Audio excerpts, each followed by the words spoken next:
이번 시간에는 제23강 업무용 승용차에 관련된 문제를 풀도록 하겠습니다.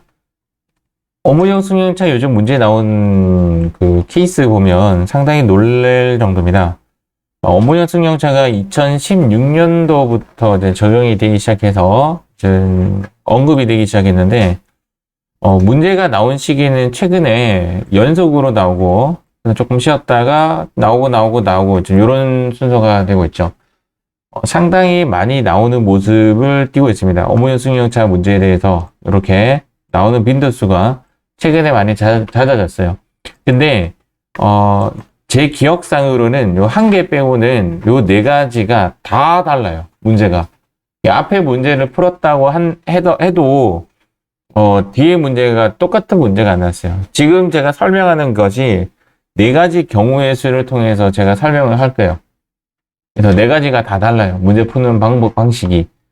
그래서 업무용 승용차는 시간이 조금 걸릴 것 같고, 제가 이번에도 좀 시험에 나올 것 같다라는 제 2번의 후보로 남겨놨습니다. 어쨌든 좀 아셔야 되는 내용이고요.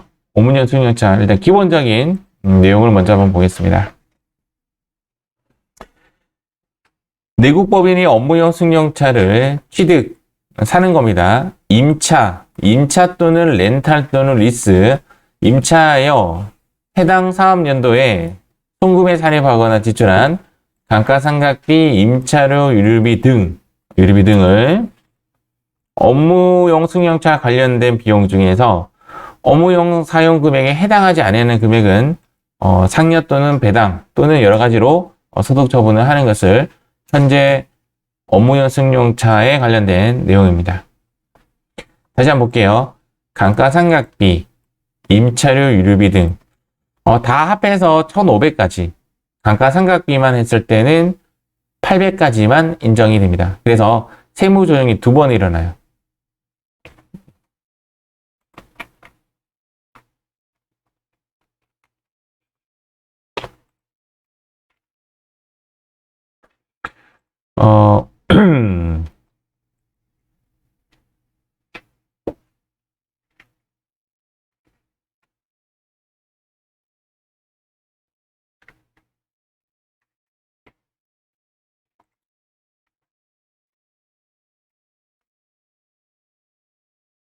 자, 보도록 하겠습니다.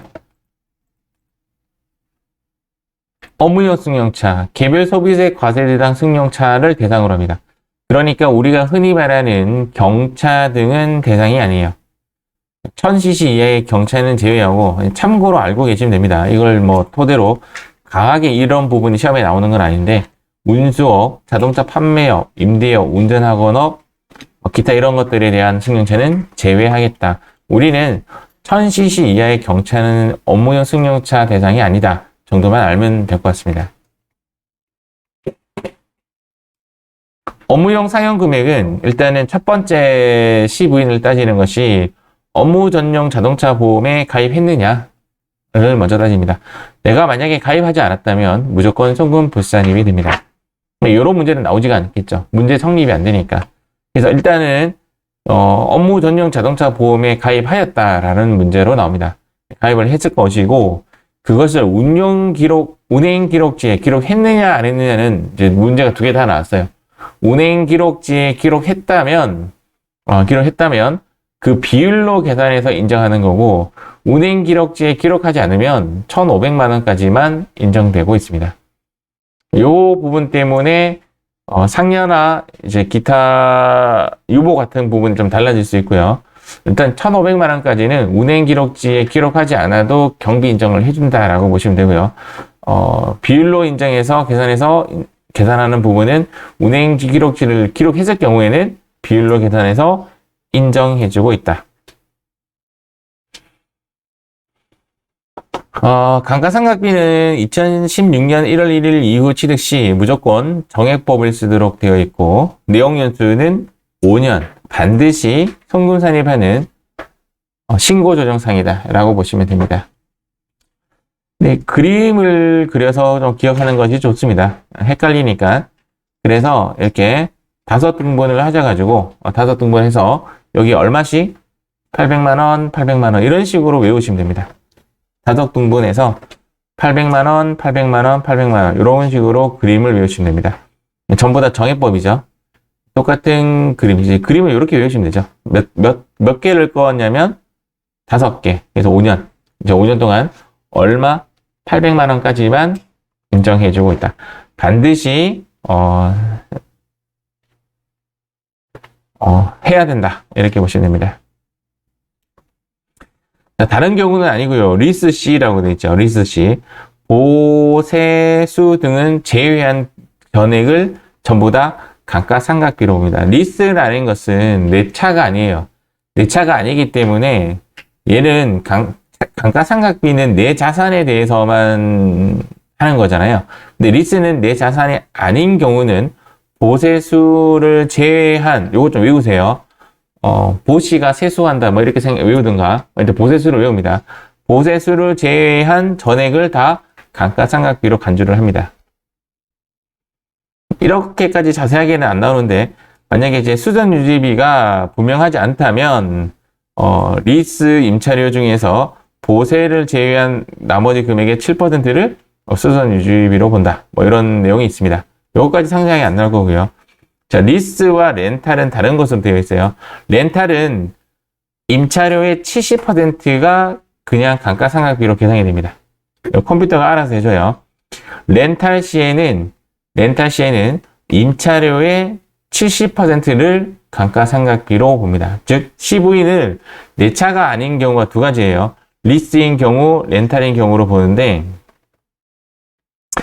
리스는 통상적으로 돈을 빌리는 경우잖아요. 맞죠? 그래서 이 부분에 대해서는 보세수를 제외한 나머지의 전액을 100%를 감가상각비로 보고, 렌탈은 우리 흔히 말하는 차를 그냥 빌리는 경우죠. 차를 빌리는 경우는 그 임차료의 70%를 비용으로 인정한다. 자, 1년 한도액이 얼마였죠? 800만 원. 내 차인 경우, 자기 차, 시험은 리스 나오고, 렌탈 나오고, 자기 차 나오고, 그 다음 아까 전에 운행 기록지를 안 적었을 때 나오고, 이렇게 네 가지로 나왔어요. 자기 차량인 경우, 송금불산이 유보 발생했다가 유보 감소하는 모습을 띠는데, 내 차가 아닌 경우는 유보라고 할 수가 없죠. 그래서 이런 모습을 해요. 기타 사유 일출로 했다가 나중에 이제 기타로 처리를 합니다. 어무용 승용차가 2019년도에 이제 개정이 됩니다. 2019년도에 이제 개정이 되는데, 우리 종전 거 뭐 굳이 알 필요 없고, 개정된 것만 본다면, 임차가 종료된 이후에도 여전히 800만원 한도로만 송금 산입이 가능하다. 요게 이제 바뀐 거예요. 옛날에는 임차가 종료되고 나서 10년이 되면 전액 다 비용 처리가 됐는데, 지금은 형평성 때문에, 금액이 큰 것들 있죠. 금액이 큰 차들. 예를 들어서 5년간 800만 원이면 5년간 800만 원 곱하면 얘가 얼마짜리냐면 4천만 원짜리면 딱 5년이 끝나는 시점에 0이 되거든요. 근데 4천만 원짜리 넘는 차들, 요즘 그랜저도 4천만 원 넘어요. 그랜저 이상급, 뭐 제네시스 이상급의 차들은 감가상각이 5년이 지나더라도 다 떨어지지 못해요. 그러면 그 이후에도 계속 800만 원씩, 800만 원씩, 800만 원씩 떨어야 된다라는 그런 이야기입니다. 이런 이야기. 이것을 2월 공제 합리화라고 하면서 이제 개정이 된 겁니다. 처분하고 나서 처분 손실도 마찬가지로 전부 다 처분 손실 잡지 못하고, 그 다음에 계속 800만 원, 800만 원, 800만 원 한도로만 비용 처리가 가능합니다. 간단하게 이제 처음에 책에 나오는 내용에 대한 세무조정 사례로 한번 해볼게요. 이 차가 감가상각비가 1000이고, 이제 기타 비용이 800만 원인데, 이제 업무용 사용 비율, 즉, 운행기록지 사용했다라는, 작성했다라는 거고, 90%라면요, 이 중에 10%는 전부 다 경비 인정이 안 돼요. 그럼 요거의 10%가 얼마냐면, 100만 원이고, 얘의 80만 원, 즉, 180만 원어치는 송금불산이 상여로 처분을 합니다. 이게 1차 세무조정이에요. 1차 세무조정은 여기에서 10%씩을 인정하지 못한다라는 것이 1차 비용이고, 자, 두 번째, 1000에서 100을 빼고 나면 이제 얘가 얼마가 남느냐면, 그렇죠. 900이 남죠. 요거에 대해서 세무조정 한 번 더 하는 거예요. 요거 말고, 요거에 대해서만. 그래서 900이니까 우리는 감가상각비 한도가 얼마까지였죠? 800이었잖아요. 그래서 100만 원에 대해서 유보가 발생되는 겁니다. 이것을 두 번 세무 조정한다라고 보시면 돼요. 그래서 업무 사용 비율에 대해서 세무 조정 한번 하고 그 다음 감가상각비에 대해서 세무 조정을 하는데 컴퓨터가 알아서 다 해줍니다. 그래서 우리가 이 부분에 대해서는 그렇구나 하고 넘어가면 돼요.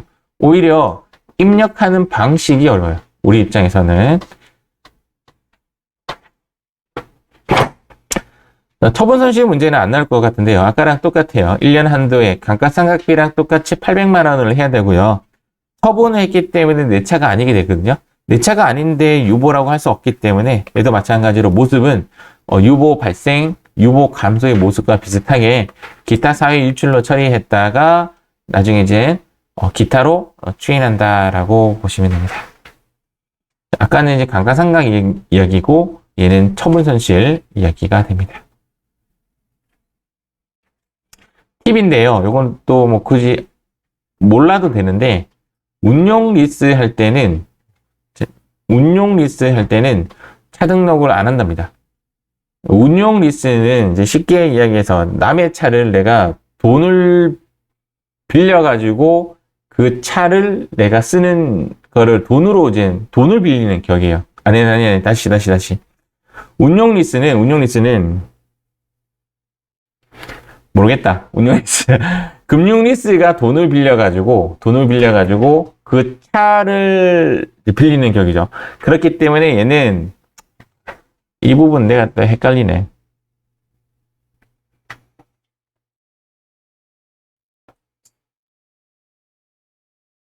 다시 할게요. 금융회사에 돈을 받았는데 이 돈을 이용해서 무조건 차를 사도록 하는 거죠. 차를 사는 거 외로는 쓰지 못할 때 돈을 빌릴 때 금융리스라고 합니다. 금융리스. 돈을 빌렸으니까. 근데 이 차, 이 뭐라고 설명?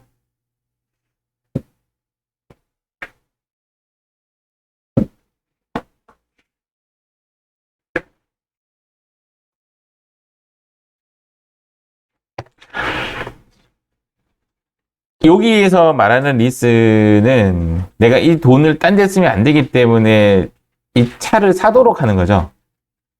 이렇게 설명해야 되나? 근데 이 부분이 책이 안 나와요.